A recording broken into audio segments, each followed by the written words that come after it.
I would like to remove. Wait, hold on. There are two amendments to the agenda. The first amendment is that action item 5.3, approval of lobbyists for Board of Education, is being pulled, and action item 5.4, approval of legal counsel for Board of Education, is being pulled.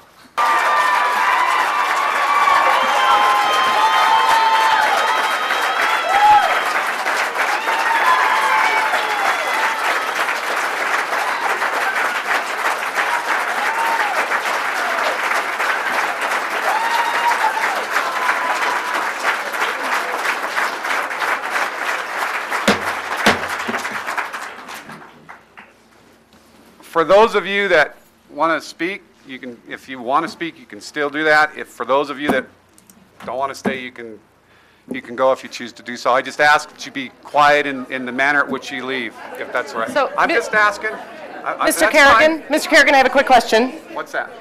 So we've pulled the item. That's have correct. we pulled it permanently? No, we have not. It'll come up on another study session. Everybody, please stay.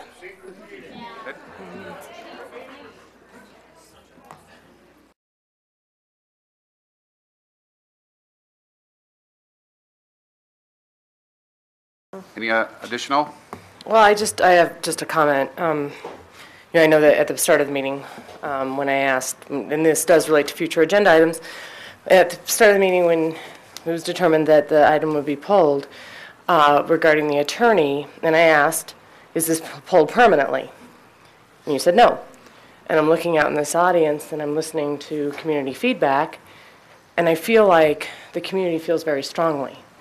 And I feel like the people who come out and say that you somehow have a mandate, that the four reformers have a mandate, Bryce won by a statistically insignificant number.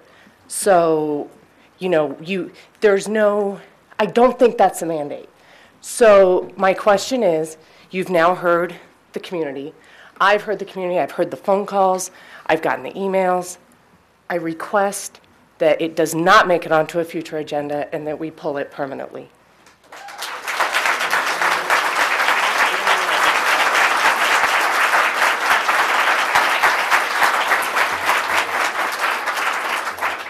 You may make that request, Ms. Montagu, but the president and the superintendent sets the agenda per board policy, and it will show back up. And there'll be ample due process. That's what you asked for. You asked for due process in our retreat yesterday, and we will do the due process. You did ask for that. We've given you the due process, and that's the process of putting it back on the agenda and going through the process. But who do you represent? Denise, who's your customer? There is a policy within our board policy. The president and the superintendent sets that agenda. That is the policy of the board. And it will come back up. And we will set that with Mr. Scheer. That's the way it works. I just find it interesting because you're basically telling all of these people that what they said doesn't matter. Denise, I'm not telling these folks anything other than that we're following a process.